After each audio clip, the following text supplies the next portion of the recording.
of supporting, promoting, and protecting the interests of our members and the wider community. Remaining strictly nonpartisan, we have proudly hosted these candidate forums every election year since 1988. We provided a neutral platform for 9 elections, allowing voters to hear directly from those seeking public office and helping our community make informed decisions on election day. The questions for tonight's forum have been carefully developed based on past and current chamber surveys, our 3-year advocacy agenda, and submissions from the public in various constituencies. No candidate has received these questions in advance, ensuring a fair and open discussion.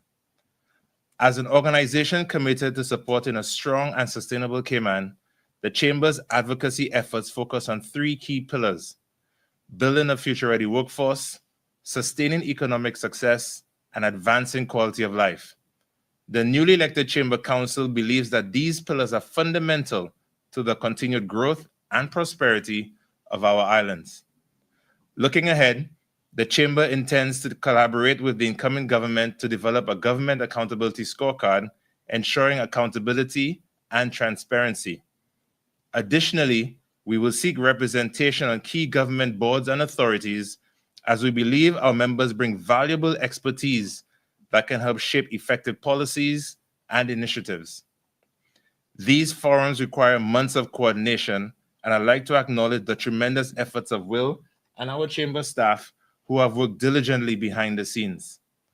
I'd also like to express our gratitude to Ashley Furniture and Home Store, Foster's, CUC, and Logic for their generous sponsorship, which has made these forums possible. Additionally, we appreciate our media partners, Cayman Mall Road, Cayman Live TV, and ICCI-FM for broadcasting tonight's event. We are live streaming the forums, making it easier than ever for voters to tune in from the comfort of their homes.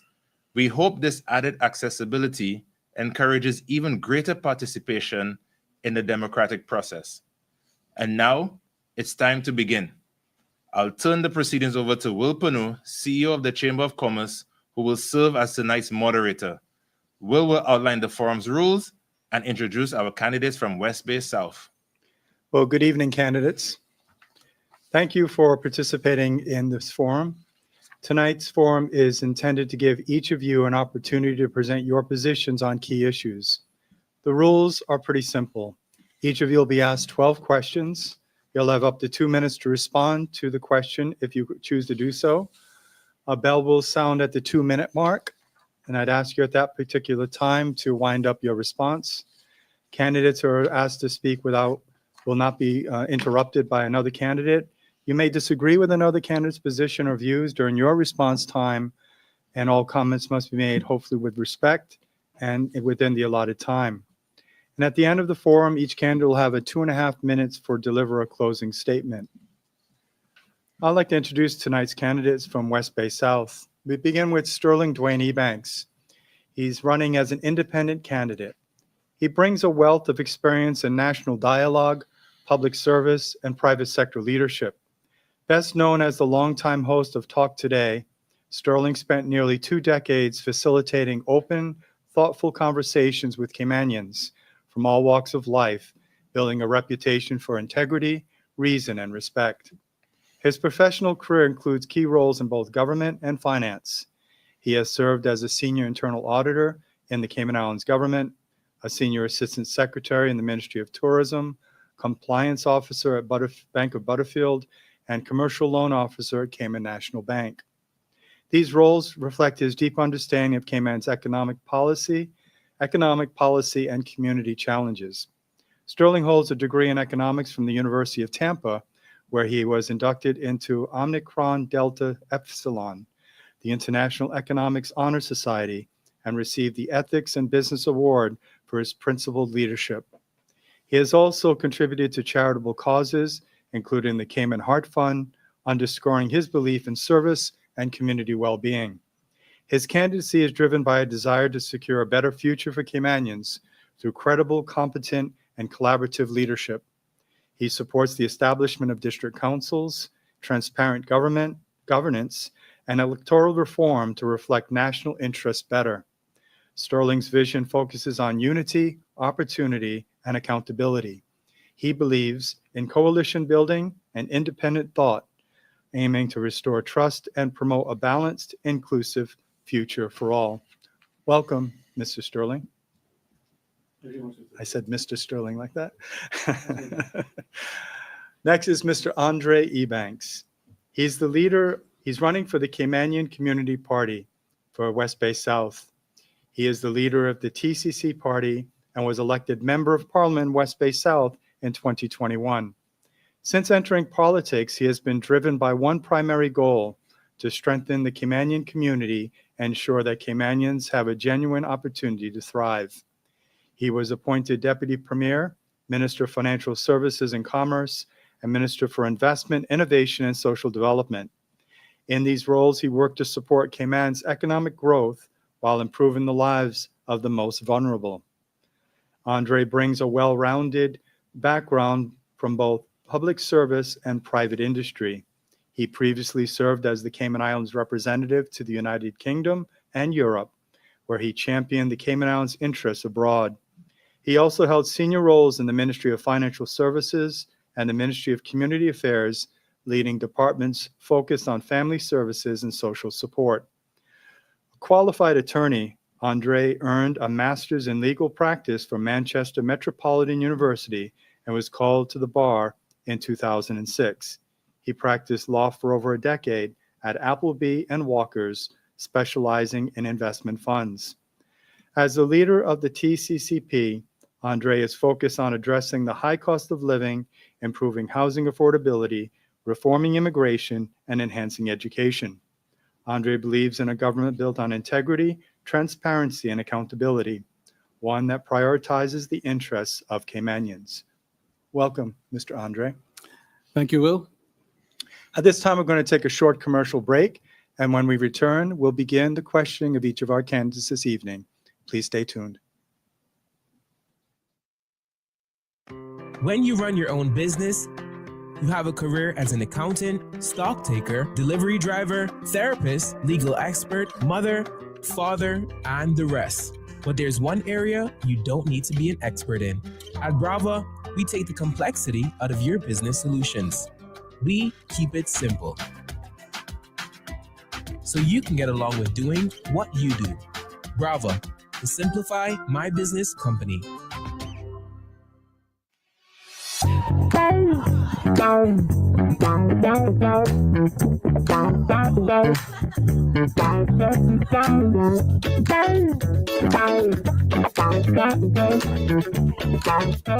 Why is my bill higher? These days, it might seem like the cost of everything is going up here in Cayman.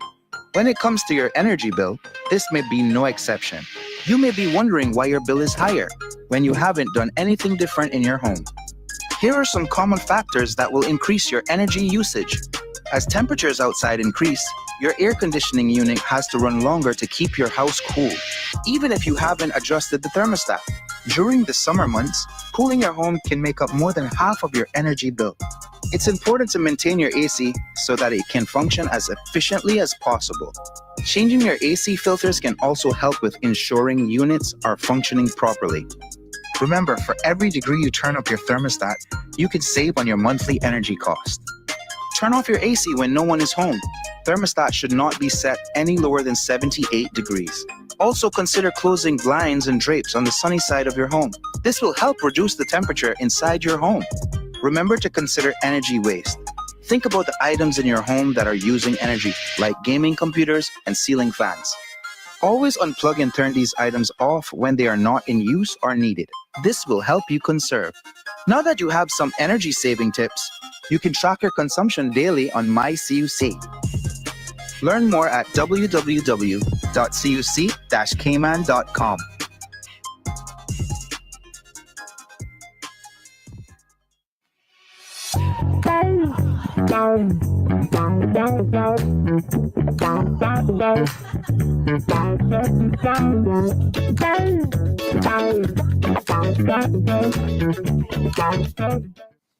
Welcome back to the Chamber of Commerce Candidates Forum for West Bay South.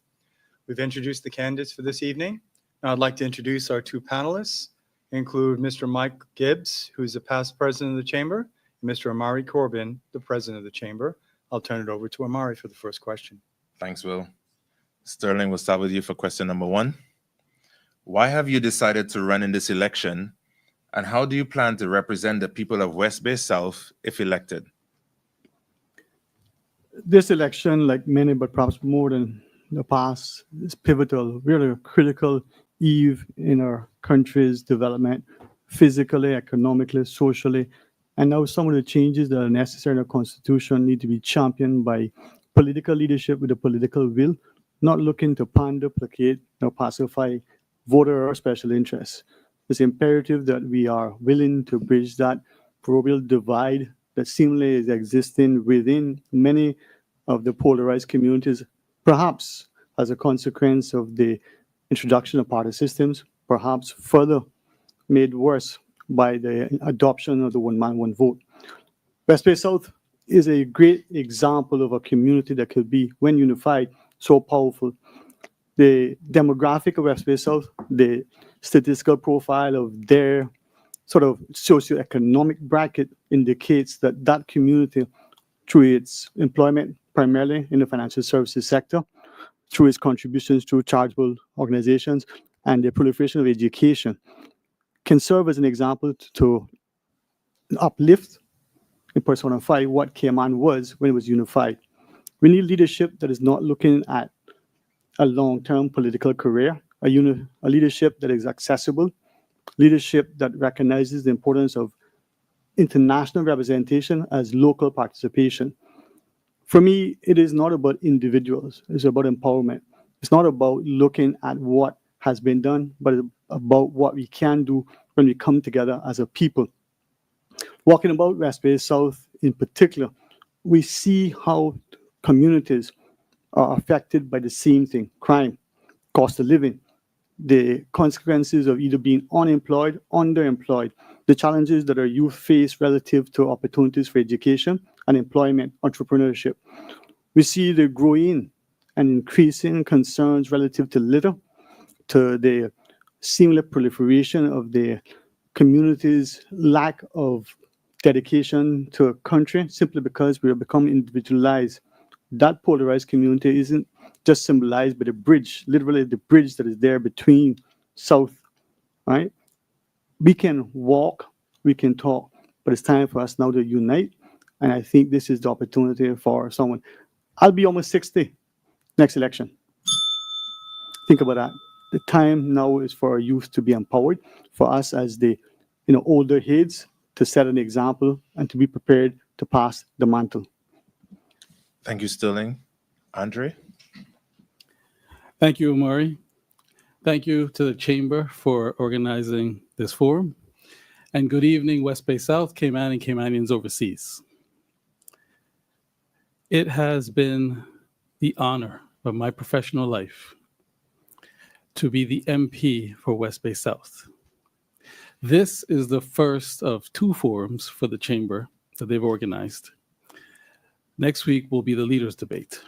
But as we focus on West Bay South, which we're sitting in right now, I want to say to West Bay South, and indeed to Cayman, I don't know if any of you have ever read the book, A Purpose-Driven Life by Rick Warren. There are passages in that book that speak to when you have found your life's purpose, your heart skips an additional beat. Your spirit carries you as if you're not working at all. As I've said to many of you in your homes, I have found my life's purpose, which is to serve you, make your life better, and make rules and have projects and initiatives to make Cayman stronger and fairer. The evidence of that is the reason why I'm running for re-election.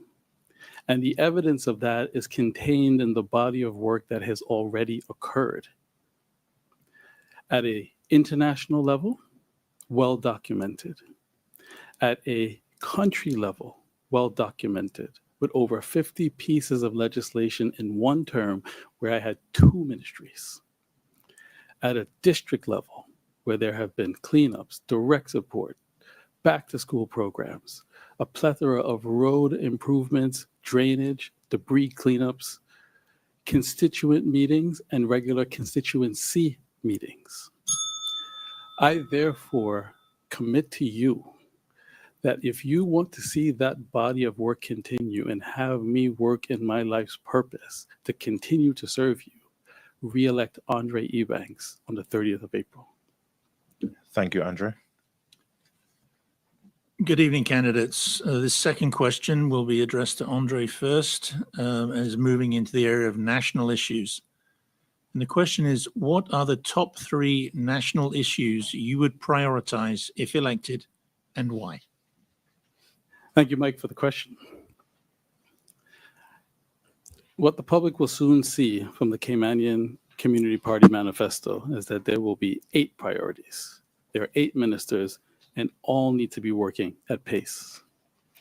But to answer the question specifically, putting my social development minister hat back on, I would highlight 3 in particular: the cost of living, access to housing, and all wrapped into one because they're connected: education, workforce development, for which immigration reform forms a part of.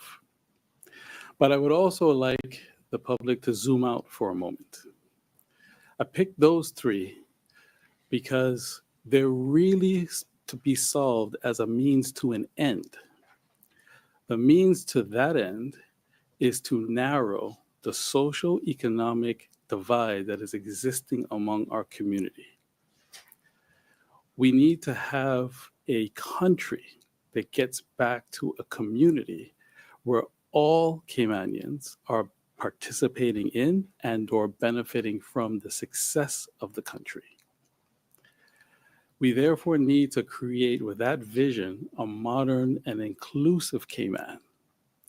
And if we can adopt access to housing, which would then have Caymanians have at all income levels housing, either modular or social transitional housing, have a ready workforce with proper immigration reform, and reduce the cost of living by manipulating our tax code, which is the stamp duty, on goods that are healthy for you, off goods that are healthy for you, and then increase it on junk food, we then begin to get onto a road where we develop a stronger and fairer Cayman. That has to be the new vision going into the next term and decade. Thank you, Andre. To you, Sterling, same question, please. Thank you. Education, the quality of life, and as we sadly affectionately call it, the dump being the primary and most immediate issue that needs to be addressed. It's been talked about for decades. I remember sitting in the Tower building when Mr. Wally Whitaker was then the director of Department of Environment. I don't mean to date myself, but that wasn't just yesterday. We talked and we talked. What we have seen is some steps to sort of cap the dump, but we need to immediately taper off that, suspend all operations at the dump, and find a suitable facility. We'll expound more as we go through our meetings in the next few weeks. But as we look at building the infrastructure, going east to alleviate some of the things, there must be properties up there that we can identify as a new facility for the dump. If we do that, we're talking about a modern waste management facility, one that's properly sealed, it's lined, one that is owned by the government. It doesn't matter who builds it, but we need to understand the cost. It needs to be both feasible and frugally done to ensure that is one of the single most egregious things that this country faces, has been ignored for decades. The leachate into the North Sound as because of continual rains. The idea that we have potential great worth in the dump. We see businesses elsewhere taking what we call garbage and they're monetizing it. We can do the same. We just need to be more creative, more agile, more willing to stop being, playing games with our children's future, playing games with our own livelihood. if we approach this seriously, from the export of potential tires and glass, whether it's going to be used for asphalt and the like, to doing more to appreciate the impact of what the dump has. We need to look at the personal and environmental impact, the safety to each and every one. Now, education has been batted about. There are many things that we can do, but it all encompasses the third aspect, quality of life, from housing to healthcare, from the cost of living to employment, the opportunities for entrepreneurship. Those three things are interlinked, and at the core of it, if we address the dump, we'll show responsible fiscal prudence, we'll give a demonstration of a genuine commitment to a government who will not only own and manage the facility, but will incorporate something that impacts us on a very daily basis, our health. Thank you, Sterling. Sterling, we'll start with you for question number 3. And the next 3 questions are based on the Chamber pillar of advancing quality of life. What can be done to make healthcare more affordable for residents, including retirees, particularly in light of the rising cost of insurance? There's no question that we have an aging population, and the continued disrespect and disregard that we've shown to our populace is an indictment on not just their contributions, but our failure to recognize the quality of life that they should enjoy in what we've affected the term as their golden years. We need to find a way to ensure there's free healthcare, not just to the elderly, but perhaps to our very young. Not many of us can remember, but there's a time not long ago when as school children, we got free healthcare. It wasn't a socialized program, it was a sense of commitment to the country through appreciating the importance of public goods like education and healthcare. Now, when we think about what is happening, the expensive healthcare that is faced by all of us, but if our elderly in their retirement has less and less money to pay for everyday life and now has to find more money to pay for that increased healthcare cost, what are we telling people? You work all your life for nothing at the end of the day?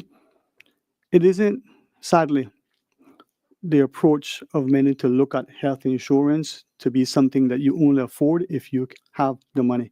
It needs to be accessible. It needs to be something that is contributed in some means by government as a public good. Thank you, Sterling. Andre? Thank you, Amari. I think for this question, we take a step back. One, and think about what the purpose of health insurance is. It's to ensure that you, as an individual, do not become medically bankrupt. Therefore, the ultimate goal, since this is a human right, is to ensure that there's universal access to healthcare. Under our current system, you have private and you also have public, which is mainly Cineco. In order to address the question of rising cost from the public standpoint, we have to realign the Cineco and investigate the cost that is rising for indigent coverage, because that's the cost driver. When we left office on 31 October, of a proposal on the table to amend the Health Insurance Act so that there is a definition of medically indigent and align the welfare population or indigent population that's in social development with the budget to merge it with the budget under the health ministry so you can identify what are the cost drivers there and then investigate how you could bring the cost down. On the private side, there's very little financial reporting data coming in from healthcare providers other than HSA. So in order to address the question, I know the country is tired of reports, but this is one instance where you do need data to understand why the premiums are so high, to then be able to investigate how you can bring them down and have funding models that could cover categories such as children and older persons in the future. Thank you, Andre. Andre, staying with you and still under the advancing quality of life pillar, focusing more on Barkers and the development. And the question really is, what is your vision for Barkers? Would you protect Barkers as a natural park or develop it as part of our tourism offering? Thank you for the question, Mike. I think there's a way in which you can do both. This has been a political football that needs to be resolved. If anyone in the public right now can look at the lands registry, you will see that the area of Barkas is a hodgepodge of land ownership, some government, some private, and then also with the island's largest investor in DART. In order to facilitate this, you need to enter into an agreement to preserve it fully, then be able to then assess the value of the property there and see where you can align the pieces of land together to create, one, a national park, and two, an area that can be utilized for a public tourism offering.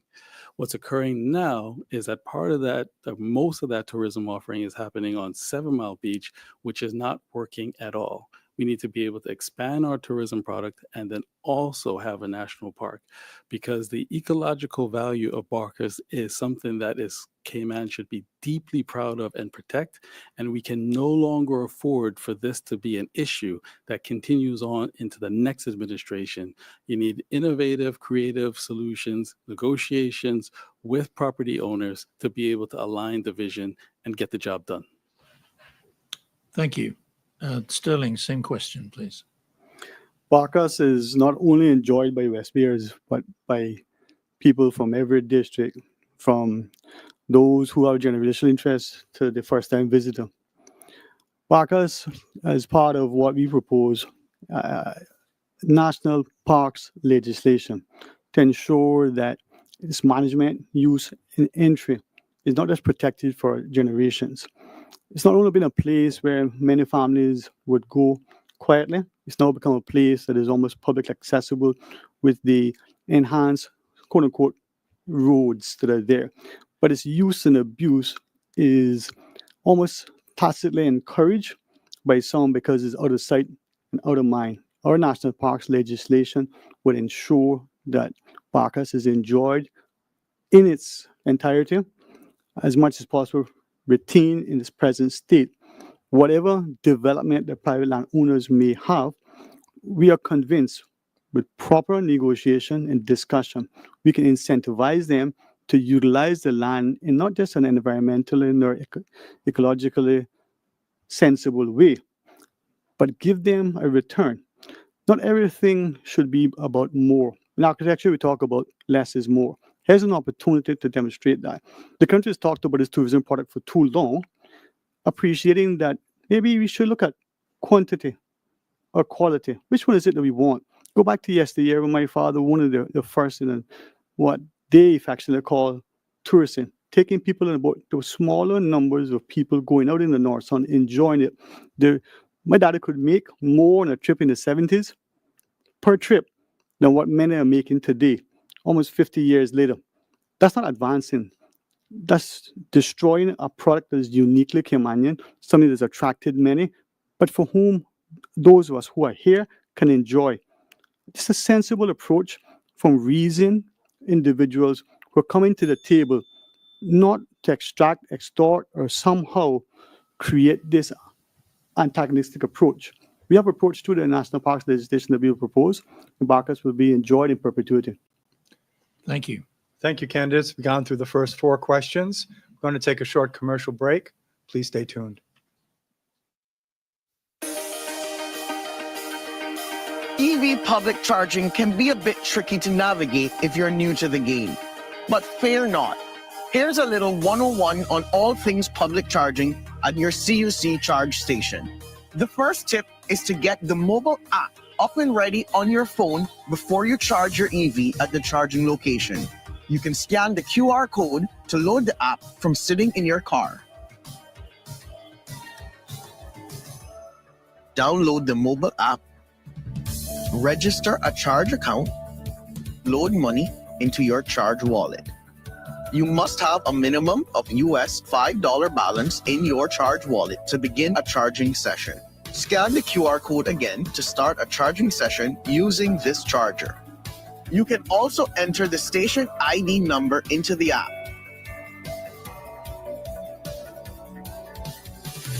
Follow the instructions on the mobile app to initiate your charging session.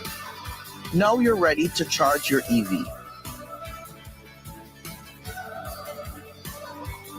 Select either the right or the left charge plug. Plug your car in and make sure it shows as charging on your dashboard. Charging for 1 hour will give you up to 35 miles of charge. Charging to 80% optimizes battery life and reduces the risk of overcharging. So in that time, you can shop or go to work or chat with fellow EV owners. It's a real community out there. Great to see you, Maya. Happy charging, everyone. See you on the road.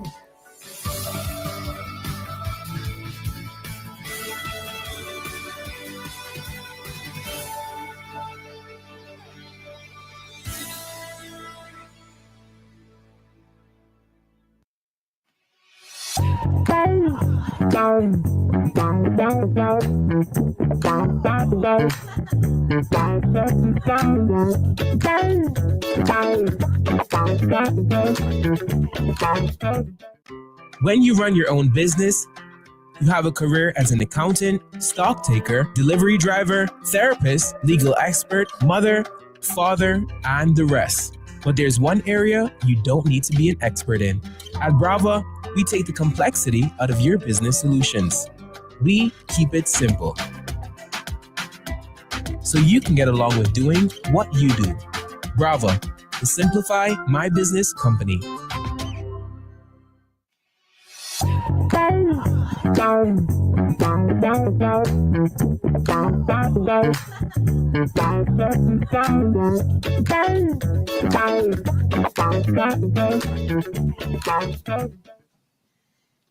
Welcome back to the Chamber of Commerce Candidates Forum for West Bay South. Gone through first 4 questions.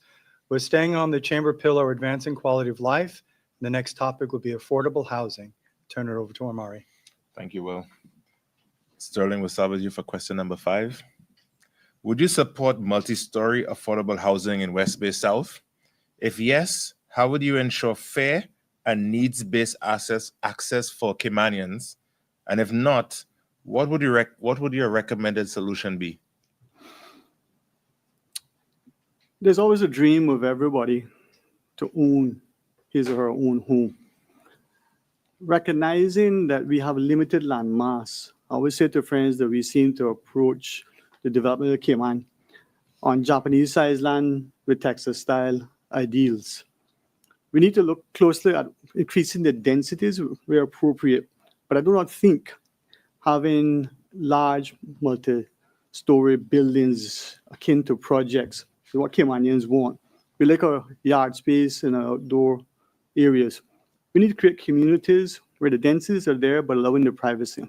We need to be mindful that the cost of housing isn't just driven by construction costs from the labor, the importation of materials, but perhaps the technologies we employ.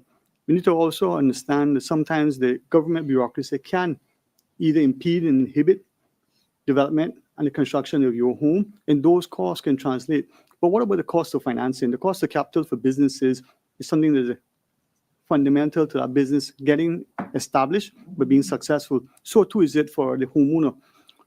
Perhaps we need to rethink how we approach the lending. We have a demand loan that some people think is a mortgage, whether it's spread over 15 years or 30 years. A fixed, favorable rate, whether underscored by government, not the government guaranteed home mortgage scheme, but something that's genuine, real, accessible, so that you recognize the importance that that investment in your home is probably your most single largest investment. Giving people pride, as we all are, but not allowing them to feel relegated to the margins and put into some place where there's a reservation or a project, whether it's 5 stories or 15. Your postage stamp size parcel could be as enjoyed as your Texas-style mansion. Ask the community what they want, they will tell you. But the importance is to ensure that the parliamentarians appreciate that when they look at land zoning, that you can enjoy your space in a way that gives you the privacy, the decency, but also the respect, because you now have a semblance of pride in your space that is owned by you. Thank you, Sterling. Andre? Thank you, Amari. The short answer to the question is yes. But again, this question is encapsulated in a much larger issue that we need to discuss. This relates to the bugbear that has been bothering the country and needs to be resolved of a national development plan. To just look at only West Bay South without looking at the entire country is not a comprehensive view. Now, what I would like to convey is that this isn't pie in the sky. A lot of good work has gone into Plan Cayman. It's available on the website now. That plan is not far off and should not take the next administration very long to implement, even if there are modifications. It discusses a wide range of issues. It discusses sustainability, climate change, access for housing at all levels, zones, where you can go high and where you may need to have social housing. All of these things can and should be done because land in Cayman is finite. We can't go wide forever. We're going to have to consider going higher. The question to resolve in each community and each zone is how high and where should be preserved for heritage and preservation, cultural preservation. So I think in order to expedite it, you do need the new relabeled home program, which was the GGM program that's now been reignited. You do need deeper stamp duty breaks to get Caymanians onto the property ladder. You do need to accelerate NHDT where there's either Crown land and you're working in partnership to have either subsidized building and loans through the development bank and or built homes and resolve social housing as well, because those who are part of the financial assistance clientele and indigent clientele also need housing, because right now it's only reliant on private sector landlords, and that is unsustainable and has been for some time and needs to be resolved. Thank you, Andre.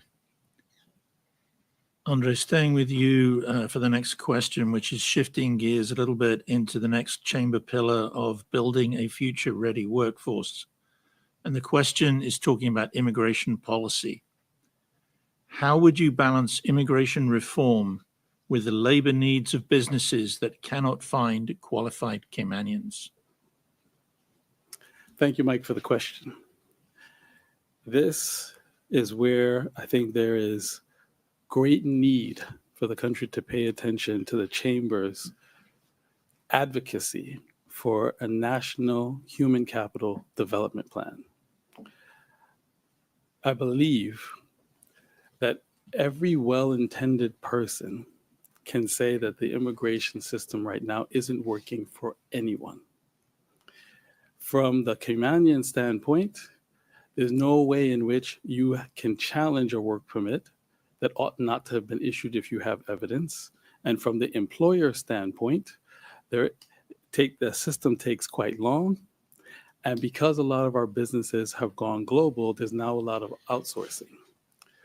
What we need to develop is a program, which was the key in the question of the balance, whereby the Caymanian has greater protections, but coupled with that, immigration reform, whereby you incentivize firms who are good corporate citizens and providing jobs here and incentives to bring back jobs that are overseas, particularly those that are at uni graduate level or master's graduate level, to plant those jobs here in Cayman. So the Caymanian who is ready can take that job, realign the PR point system. So instead of just purchasing land to get PR, and increase the fees that you can have for PR for independent means and tuck that into a social development fund. So if and when there are Caymanians who are not quite ready, government can use that fund for the additional training to get them ready so that when the work permit is up, the Caymanian slots into the job. What you want is a system where the two halves are working as a whole. We also need to apply the rollover policy to the civil service on a phased basis. And in addition to that, we need to align data between portfolio of civil service, education secretariat, and work to see where the pipeline of Caymanians that are coming out and match them to the industries so that you have a proper workforce development plan. Thank you, Andre. Sterling, same question, please. When we look at immigration, many would contend that we should look at moratoriums and quotas and the like. Not particularly in favor of such, They tend to be arbitrary. They tend to change with the changing political cycle. We need to look at a country and decide where does it want to be, not in the next election. We propose looking at a 100-year plan. One that's broken down into 5 tranches of 20, further broken down to the 4 tranches of, all right? So that each 5 years you have a living, breathing document, not unlike a constitution that needs to be reviewed. We're going to propose a national jobs program for 16 to 26 years old. From that high school student who's on the eve of graduation to the returning college grad that still needs assistance. We also look at things that are important from primary school, practical ideals that bring to fruition the skill sets of the youth as we nurture them, not just in their math or their reading, writing, and arithmetic, but in developing all of the skill sets needed in the community. We somehow disrespectfully term it the trades or technical and vocational training, but every learning, every job is valuable. Every person, whether the employee or the entrepreneur, can contribute and benefit from the economy. Those who are here and they come in, for argument's sake, on a work permit, they're permitted to enter. If they graduate TOE, PR, and or status, it has to be merit-based. As the Chamber partners with government, as it has in the past, under our administration, we'll invite that participation, we'll welcome it. But the partnership has to extend initially and immediately to every single school child who's entering the education system, to develop them, to appreciate in them that they may actually have a calling. They just need to be nurtured and developed. They may be like many of us. We retire after 40 years of work and never enjoyed a day, but because of our work ethic, we went. But we can harness that energy if we're genuinely committed to the fulfillment of their lives. The Japanese philosophy of Ikigai, where you have a purpose. That purpose can be nurtured, inculcated, once it's identified. We're losing generations of Caymanians. We're growingly divided because men who come here are not culturally sensitive, but they're not acclimated. They're not integrated. They don't feel welcome. I meet people who have been here for 40 plus years, some who went to school with me, and they still feel like outsiders. That can't be right. Thank you, sir. Sterling, we'll start with you for question number 7, which is on education outcomes. Public school students continue to struggle with maths and English, core skills needed for higher education and the workforce of today and tomorrow. What specific actions would you take to improve student performance in these subjects and better prepare them for future opportunities? For me, education and health are the 2 pillars of any society. Sadly, education has been a political football for as long as I've been around politics directly, having had the opportunity to first vote in the 1988 election. Reading the Northwestern magazine from 5 decades ago, you still see the same discussions today. We spend a lot of money on education, from the construction of buildings to the supposed deployment of latest technology. This country needs to undertake a skills gap analysis to look both at its education outcomes, but the quality of teaching and learning. We don't need a $300 million school. Back in the days of my parents, and you hear generations now talk about, learning under the breadfruit tree. We can teach and learn if we have the propensity and the sensitivity and the respect to instruct in a way that gives people a sense that whether they get an A on an exam or they struggle through their whole secondary education, they are positioned to be meaningful and beneficial members of our society. When we look at testing, we are almost inclined to believe that the grades that the child gets is indicative of that child's success. If we were to use PISA, P-I-S-A, as a way to assess and maybe significantly rethink and revamp our education so that it isn't just the outcomes for the top tier performing students, but it's the acknowledgement that our teaching and learning transpires as much in the classroom as outside. Our children can't be in schools where they feel unsafe. They can't be in schools where it's a babysitting exercise, but they can't be in schools just because they're academically engaged that they're going to be given busy work and feel it as a punitive measure. We're not teaching to the supposedly gifted and talented, nor are we looking at those who have learning challenges. A lot is being said, but little is being done. Thank you, Sterling. Andre? Thank you, Omari, for the question. To answer in terms of specific actions, I think we need to return to reintegration of our schools. One of the ways in which we do that, because it can't happen now, is also you need to build better capacity, physical capacity for our schools, which is why there was such tension about a school that's built in the BRAC for $50 million. Not that they don't need an upgraded facility, but we need to be able to share in that CapEx so that we can have increased facilities throughout the island and get back to reintegration. Because you learn with your peers and create one community rather than a segregated society. In addition to that, we have to also have a greater attention on early education. Studies show that where you're able to course correct a child in math and English at an early stage, their development, it has a much greater prospect of success than when that deficiency stays active for much longer in the child's lifetime. In addition to that, what has now been a political football for ages has now become urgent in terms of TVET. The reason that I say that it's urgent and we can no longer afford to dilly-dally, particularly in math and English, is because AI is coming like a freight train. The curriculum has to be tilted to the jobs of the future. It doesn't mean that our children will be without jobs. It just means that when it comes in terms of coding, machine learning, digital currencies, we have to be able to have our workforce that can assist in the technology than to be trained for a job that's going to be gobbled up by the technology. But the reason that I say TVET is because those jobs are at the moment immune to AI in terms of electricians, mechanics, plumbers. So in order to return to the prior question of the balance, you need to be able to have TVET for those who are interested in those subjects that are not going to be gobbled up by AI, and those who will then participate in the machine economy and digital economy that is coming. Thank you, Andre. Andre, staying with you for the next question, which is on the subject of a national human capital development plan. The question is, given the high number of work permit holders alongside unemployed and underemployed Caymanians, do you support the creation of a national human capital development plan? If so, which stakeholders should be involved, and why is this important for Caymanians? If not, what alternative approach would you take to improve job access and career growth for Caymanians? It's quite a long question. It is a long question, Mike, but I believe I already answered it.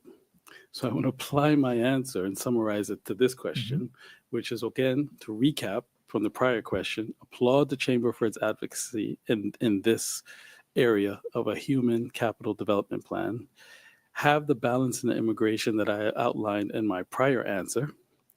In addition to that, the stakeholders that I think need to be at the table are not just private sector, but I also mentioned the portfolio of the civil service, where civil service jobs are there. In addition to that, Education Secretariat, and in addition to that, the Department of Work, that are sitting on reams of data of how we can have an assembly line of Caymanians. And what I mentioned earlier, maybe to reemphasize in terms of incentivizing using a carrot rather than a stick for large employees, maybe I could utilize this time to drill down on that point a bit more. As our firms become more global and are also being bought up and merged, they then can do and plant jobs in other jurisdictions. And it's very, very difficult for work to be able to police that. In order to bring that home, you give them fee incentives to plant the jobs here. That way, even if initially the Caymanian doesn't have the job, and use the tools that I mentioned in my prior answer to train Caymanians for the job, it should be known upfront by the work permit holder that once the Caymanian is there in a real and enforceable way, the Caymanian then takes over the job so that you create the balance. But ultimately, we may not have enough Caymanians to be able to fill the jobs, and you may still need work, but then it would be down to strictly needed labor, which then ties into a then more assimilated, stricter PR system, which then means that we're getting valued Caymanian citizens at the end of the day for status when it has been achieved in a meritorious way. Thank you, Andre. Sterling, to you, the same question. In a society, if education is not paramount, and it isn't just measured by the academics, we need to look at the student who is either interested in or shown an aptitude for mechanics, the things that we call, the trades. To me, those are the smartest people. That individual who may initially exhibit a propensity for carpentry could become your next surgeon. By limiting that child's progress simply because we have somehow pigeonholed them into a thing, we deny them opportunity at age 5 as to what they could be at age 25. Key to the society's development and part of the national infrastructure development is looking at our human resource or people. It is no different to what attracted and made Cayman the tourism mecca. It was the people. The people are our resources. We repeat it till it has become a cliche. When we look at the necessity of engaging all, from the government through its funding and construction of facilities, to the private sector's investment, to the skill sets, whether it's the private school or the private sector employer, to the home. That integration and inclusion will be something that we will cement in our policies, because through that learning isn't just in the classroom. It's a social interaction that takes place. Learning comes not, as some would say, by osmosis, but by engagement and interaction. For us, the idea isn't just to test a child. Take as an example, we're a parent of a child with a report card and there are 9 A's and 1 that is not an A. We will spend almost an hour getting that child to focus on that grade that is not an A to the detriment of the 9 A's. And we are not seeing the big picture. The future workforce, the fact that in the Cayman context there are more jobs, right, that there are people to fill them, shows that we have fundamentally gotten it wrong relative to our development. What has to happen is an opportunity to sit back, step, and engage all and sundry alike with a view that as we move forward in the next 10 years, the next 100 years, the society reflects an ethos, the values education as a pillar it is, but more than just an academic pursuit or some accolade or some achievement. It's about contribution. The people we need as much as anything else, the plumber as the physician, the educator as the engineer. Thank you. Thank you, gentlemen. On to the first 2 sets of questions. We're going to take a short commercial break and we move on to the final round. Please stay tuned.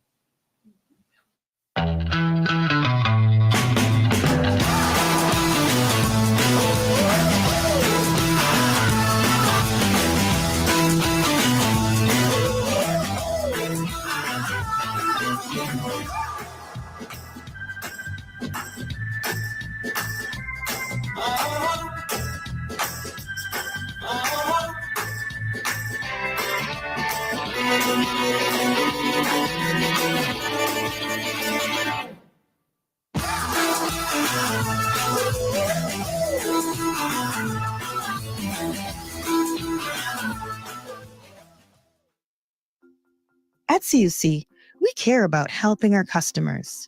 Here are some quick energy saving tips from CUC so you can use less energy and save money. Set your AC Smart thermostat to maintain an indoor temperature of 87 degrees Fahrenheit or higher when you are away from home, and have the temperature cool to a comfortable 78 degrees Fahrenheit or higher when you arrive home. Adding insulation can cut your cooling costs by 15 to 45%, depending on your home's size and current insulation. Focus on insulating your attic, walls, and windows for the best results. For your laundry, avoid over-drying clothes. Not only does it waste energy, but it also harms fabrics. Dry towels and heavier cottons separately from lighter weight fabrics to save energy. Your TV and gaming setup can be big energy consumers. Save costs by reducing in-game settings and turning off your console when not in use. Remember, every small step counts. Use energy wisely and make a big difference in your energy bills and the environment.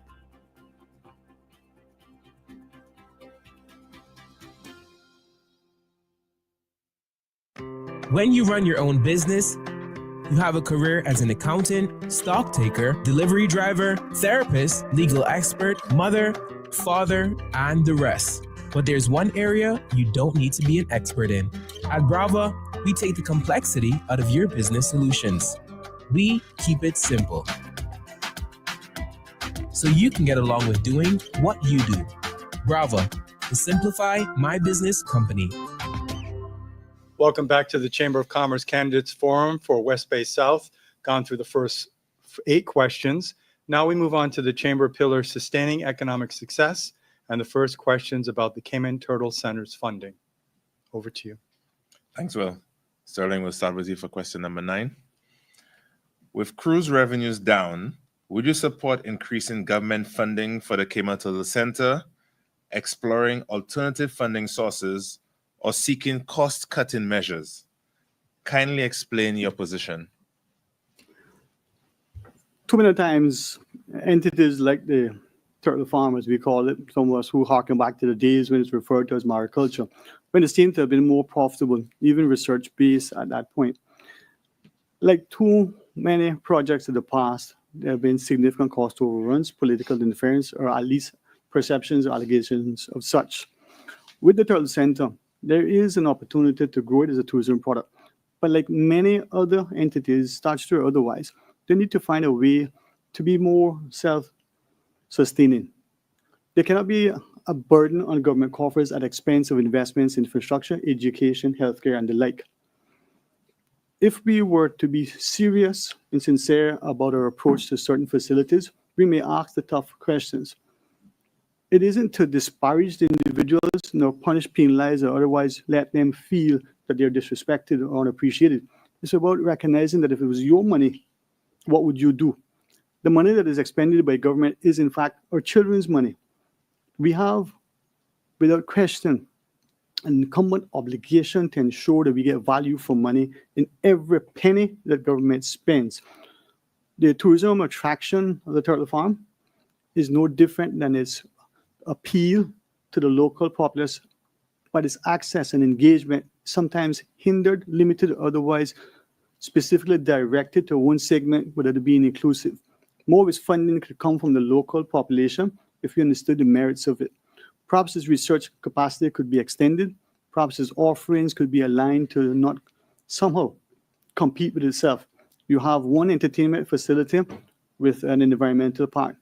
Are they at odds, or can they be cohesive? Thank you, Sterling. Andre? Thank you, Omari. In full disclosure, my father, Atlee Ebanks, who sat right there, is on the board of the Turtle Center. So I want to make that transparent to the public, but my answer is not based on any conversation with him. It's based on my experience as a minister and listening to the discussions around the caucus table and also visiting the Turtle Center from time to time. I would not agree to increasing the subsidy at the moment because I think that there are ways to specifically answer the question in which, while cruise is down, for the Turtle Center to have more effort in attracting stayover and additional attractions to bring the stayover passengers or stayover visitors to the Turtle Center. In addition to that, while that is developing and they're also looking to cut costs, we have to be mindful that this is an important facility or important attraction to West Bay. Majority of the employees are Caymanian, and I think the majority are mainly West Bayers.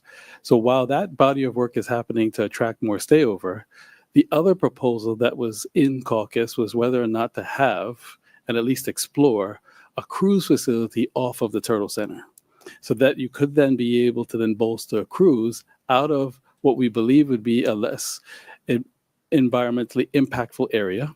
Most of the taxi and tour operators are West Bayers. They can pick up passengers. West Bay right now has the best thoroughfares back and forth in town to support the businesses in town. And while that's coming online, think ahead in the future of the Turtle Center, or whether they need to be able to grow other sea life, lobster and shrimp, to really make this an exciting center, place where Caymanians can actually live and work, and then over time reduce the subsidy the government is giving to it right now. Thank you, Andre. Andre, the next question focuses on the cargo port relocation. or potential relocation. Grand Cayman's increasing population is placing increasing stress on the Georgetown cargo port. Should improving or relocating the cargo port be a priority for the next government? If yes, how would you fund the costs? Thank you, Mike, for the question. It is a priority because the current facility is not sufficient. But I don't think we're at a stage yet where we can decide whether or not it has to be relocated, because I think a very viable proposal is to enhance it where it is. So this then is connected to the prior question. If you then segregate the cruise tourism aspect of it and at least get started in West Bay, you then may have capacity to enhance the existing cargo facility, which now needs that. That would then be a more viable plan that might be able to be funded by just reallocation and less wasteful spending in the budget, much more affordable plan, and be able to kill two birds with one stone. If after additional study, it is thought that perhaps it's best to move it out of town, I don't think our Caymanian Community Party would necessarily be opposed to that, but I don't necessarily want us to take our eye off the ball, that it may just be able to be enhanced where it is. Thank you. Sterling, same question for you, please. We shouldn't duplicate efforts when the economic and social costs are exorbitant. The existing cargo facility can be expanded, enhanced, and renovated on the present site with just a little tweaking to the north of the site. There are existing buildings there that could either be redeveloped or demolished in order to accomplish an enhanced cargo facility. That is the lifeline to this country. It's where all our goods come in, from our foodstuffs to our building materials. The priority and emphasis needs to be on our cargo facility to ensure that we are not just providing for the populace, but any future growth, whether in the next 50 years or 100, but what's going to happen in the next 5 months. We look at redundancies in business. Is there a contingency plan for cargo? What's going to happen in the unlikely event of some natural disaster, be it a hurricane, a nor'wester, or an earthquake, and the facility is destroyed? We need to start thinking about the socioeconomic impact of what we're doing, when we're doing it, and how we're doing it. The cargo facility needs to be a key priority, and is one of the things that we're going to look at immediately, not just because of the economic financial cost, but as a social impact on our society. Redeveloping it where it's at, expanding it, and allowing the use to benefit the country by reduced costs through more frequent and accessible goods that come through the port, but also understanding the importance of the cargo's facility over the last 5 decades, where it's at. To put, for instance, a similar facility in Northwest Point, the environmental impact there could be significant. The existing dive sites, I won't get into the geological sort of impact, the environmental waves and the light that would come because of the currents coming around Northwest Point, similar to Southwest Point. But that's not a place to put any major facility if it's going to destroy something that's already pristine. Use what we have, use it with a view that as we go forward, the country can then decide if a better location is warranted at that time. Thank you. Sterling, we'll start with you for question number 11, which is on constitution review. Would you support a constitutional review to explore reforms such as term limits, member of parliament recall provisions, or changes to the current single-member constituency system? Kindly explain your position. It is seemingly politically convenient that we would consider term limits, and many, I think, are encouraged by it. A caution, we're a small population, 25,000 roughly voters. If we arbitrarily place term limits on either the premier, cabinet, or other members of the House, are we denying the populace as the ultimate arbiters of who should be elected? The idea of recall should have been included in the last constitution, and it would be something that we would like to see immediately employed, giving voters in a democracy that right to be able to say to the elected that you're not performing. It won't be something that can be done easily. There has to be a threshold, but one that is attainable, provided sufficient numbers understand the merit of recalling that ineffectiveness of that then elected individual. I'll go further in asking the country to consider reform relative to how and we vote for individuals relative to the national vote for both cabinet and premier. Those individuals elected there are on a small constituency basis, but they make a meaningful impact and immediate and direct on the entire country. But we're also doing that individual a disservice. You cannot serve two masters. Being in the cabinet requires you to have to pay attention to your constitutional responsibilities per your portfolio, but you better pay attention to your individual constituency. Now, for me, national vote for premier and cabinet is an option. It's not the only option, but we have to have the will to do so. It may not be convenient for the elected because they have a larger mass to canvass. But for the country and the country's good, it is imperative that we do that so that the accountability is at a national level, the contribution is at a national level, and because the impact is at a national level, we should have a national say in electing those individuals. Thank you, Sterling. Andre? Thank you, Omari. To answer the question as it's written, to explore reforms, yes. I say that for a number of reasons. One, now this is a question where I would agree is valid and worthy of a referendum, but you'd have to start early in a term. This type of reform could not start in, say, year 3. You'd have to start it right away because you'd have to be able to then assess the options that are available to move to, get public education and consultation for the public to understand and be able to properly vote in a referendum, bring in the reforms, and then have the education and the elections office be able to properly prepare the voting populace by the next election. That's a lot of work to do, so you'd have to start early. As it relates to term limits, there already is a term limit for the premier under the Constitution. And for other members, the term limit is the election.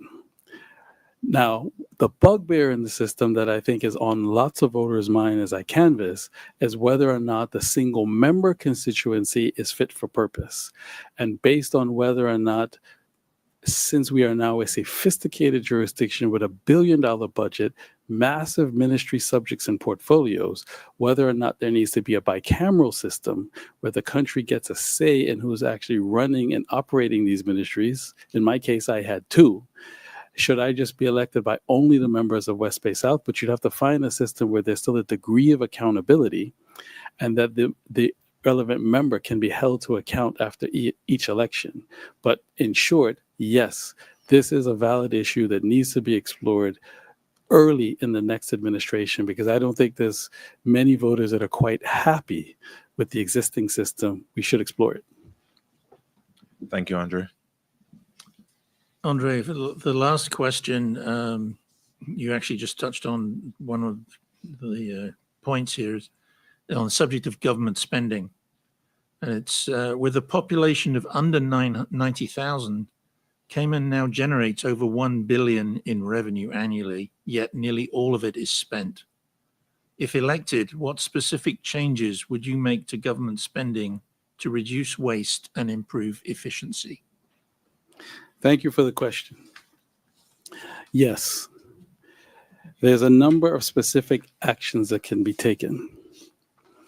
Number one, I think we need to now move away from the existing or enhance the existing system and move to what my chief officers would say is outcome-based budgeting. What happens now is that the pie is the pie. Everybody chucks into their request into caucus, are used to their historical slices, and that's how the pie is divided up, and you don't really get a chance to drill down to see what's being spent. You need much greater clarity, increase and enhance reporting of annual reports, and get to the nitty-gritty so that you can realign the budget in a way that you're maximizing the areas that generate a profit for the country, reduce the waste just because historically the hangover is always there. So, for example, let's take financial services. The budget for financial services is not in any way commensurate with the revenue that it brings for the country. So yes, reallocation to supercharge financial services in terms of its agency, promotions of the industry, might then yield within a 4-year period more profit that you could then apply at the tail end of an administration to do other services. But in the meantime, we need to have outcome-based budgeting to say, where can we make money? That's where the budget should be applied. And then over time, be able to have those reap the benefits of those rewards and then apply it to other services as the country's making money. Thank you. Sterling, same question, please. I think we need to seriously take a rethink of governance. We need to look at ways to be more creative to revamping our systems of governance. We need to look at attaining more efficiencies, be more agile. Look at, for example, in the 90s under Governor Owen, this reinventing government initiative. Whatever we do has to be balanced, has to be measured. We have to think about it so that the lives of the individuals in the civil service, they are hardworking, intelligent, delegated, and undedicated civil servants. But unfortunately, we have stifled their creativity. The entrepreneurial nature that exists in the civil service can be harnessed to the betterment of the country. Now, when we approach that, we can see a number of things that would be beneficial. The Auditor General's report, for instance, just indicated that there was almost $700 million, $1 billion of expenditure in the last couple of years, for little or nothing to be sort of visually demonstrated by the existing government as to what has been achieved. Parliamentarians seem to believe there's a license to spend the money because it's a printing press somewhere. That's going to cost us now in terms of what we're going to pay for it. But more importantly, it's going to hamstring our children's ability for education, for healthcare, for infrastructure. The efficiencies in government can be realized many times the parliamentarians themselves will step aside and be honorable, have humility, have integrity, have a consciousness. Take an economic approach to expenditure, not looking at white elephants to placate their personal ambitions. It's not about just doing something now for our electoral win in the next 4 years. It's about recognizing that many things that we do now cannot be undone. That $1 billion that is spent, nothing to show for, is an indictment and perhaps needs to be sanctioned in a way where the electorate at this election understands the importance of being engaged, involved, and informed, and ensure that the expenditures of government are reasonable, are managed, and are responsible. Thank you. Well, thank you very much, candidates. We've gone through 12 questions. That was the final round of questions. We're now going to move on to a short commercial break. And when we return, we're going to have the closing remarks from each of our candidates. Please stay tuned. When you run your own business, you have a career as an accountant, stock taker, delivery driver, therapist, legal expert, mother, father, and the rest. But there's one area you don't need to be an expert in. At Brava, we take the complexity out of your business solutions. We keep it simple, so you can get along with doing what you do. Brava, the Simplify My Business company.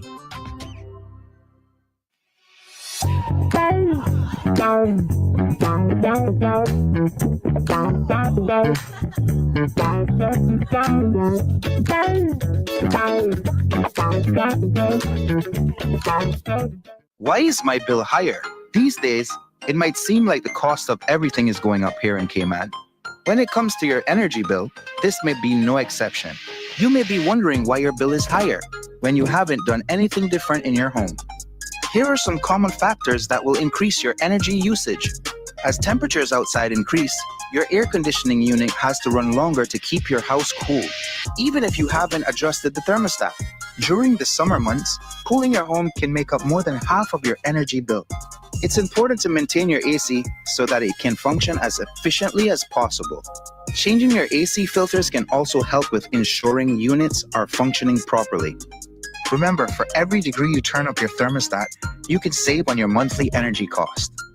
Turn off your AC when no one is home. Thermostat should not be set any lower than 78 degrees. Also consider closing blinds and drapes on the sunny side of your home. This will help reduce the temperature inside your home. Remember to consider energy waste. Think about the items in your home that are using energy, like gaming computers and ceiling fans. Always unplug and turn these items off when they are not in use or needed. This will help you conserve. Now that you have some energy saving tips, you can track your consumption daily on MyCUC. Learn more at www.cuc-cayman.com.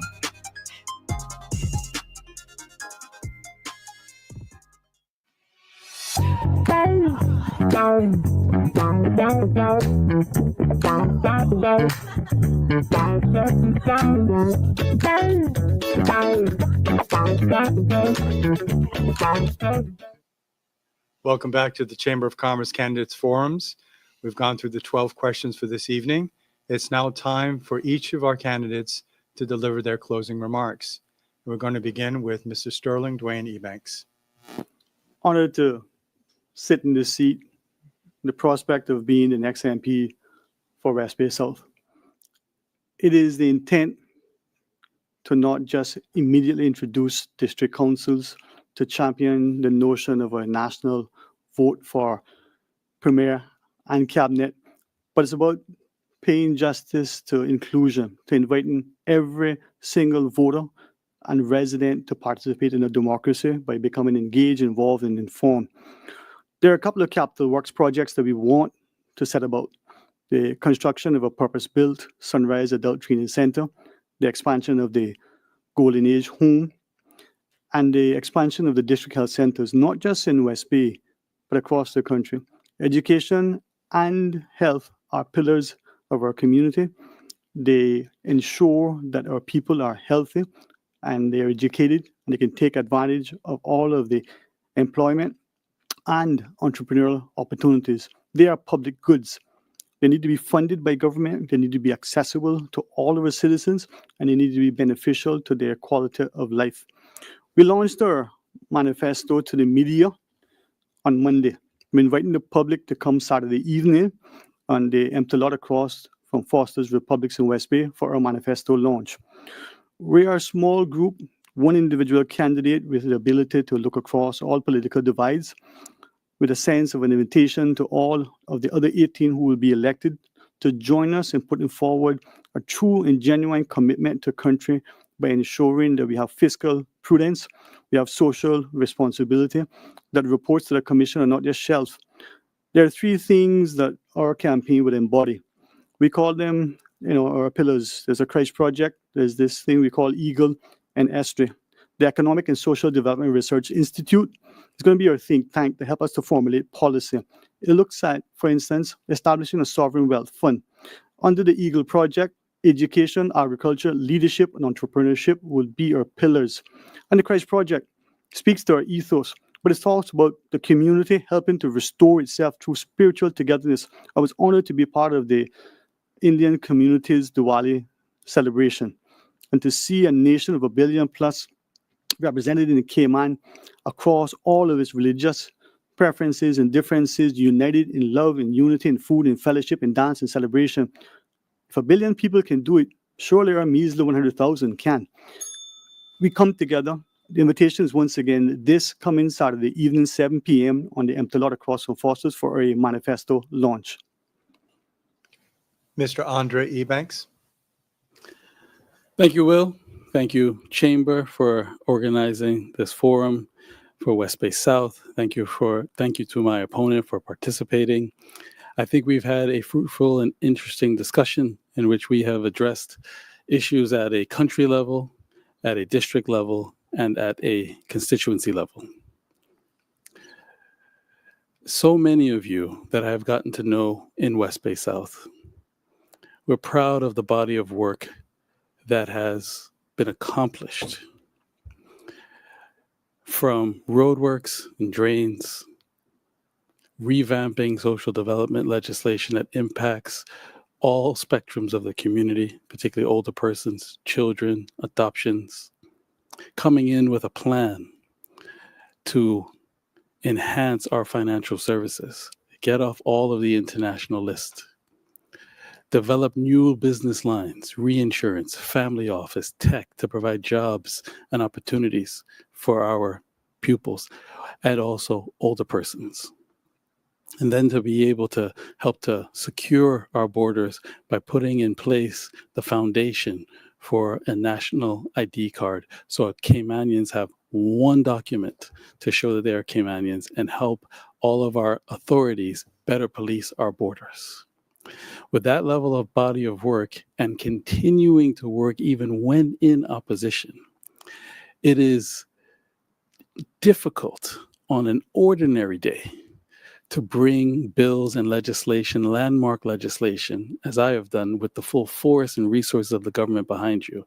It's an even challenging task to do so from the opposition benches, where I continue to work for you even when I wasn't a minister and champion the landmark children's legislative provision of the Shemaiah Grant Order, where families who have lost a working parent through drunk driving, the court now has tools to be able to make restitution to that family.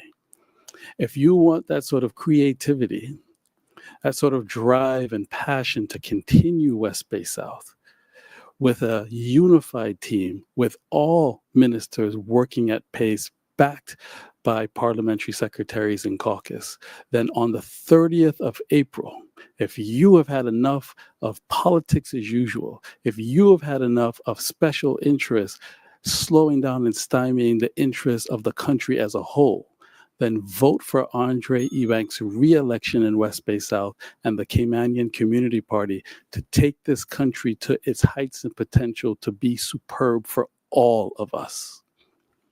Well, thank you, candidates. It's now time for the closing remarks, and I'm going to turn it over to Chamber President Omari Corbin. Thank you, Will. On behalf of the Chamber Council and staff, I would like to thank Mr. Andre Ebanks and Mr. Sterling Dwayne Ebanks for participating in this evening's forum. I trust that this forum will help West Bay South voters make informed decisions about who to vote for when they go to the polls on April 30th. I would also like to thank Ashley Furniture and Home Store, CUC, Foster's, and Logic for sponsoring the Chamber's candidate forums. Please join us tomorrow evening as we welcome the two candidates from Georgetown North, Joseph Yu and Romelia Welcome. Please note that all forums will be posted on the Chamber's YouTube channel for your future reference. Thank you for tuning in, and I hope that you will join us tomorrow evening. Please have a restful night.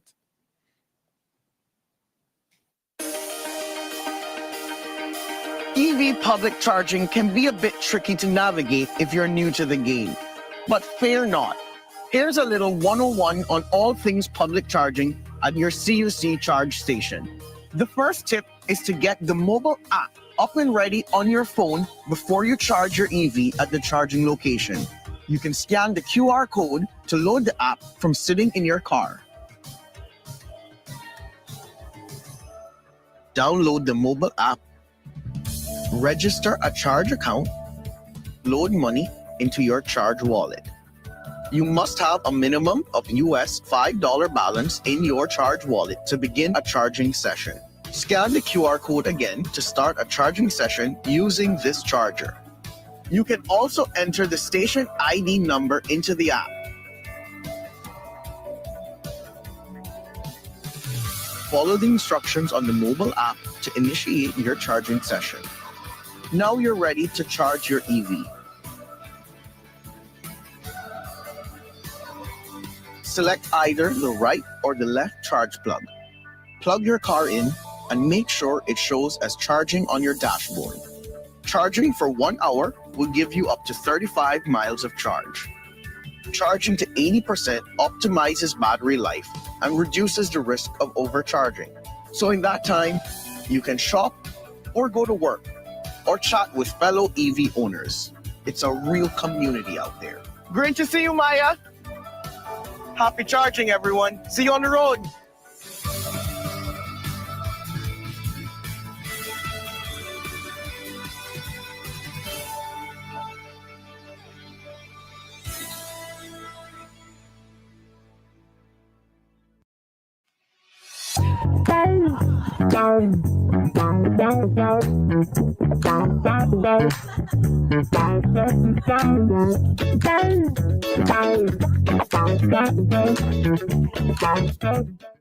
When you run your own business, you have a career as an accountant, stock taker, delivery driver, therapist, legal expert, mother, father, and the rest. But there's one area you don't need to be an expert in.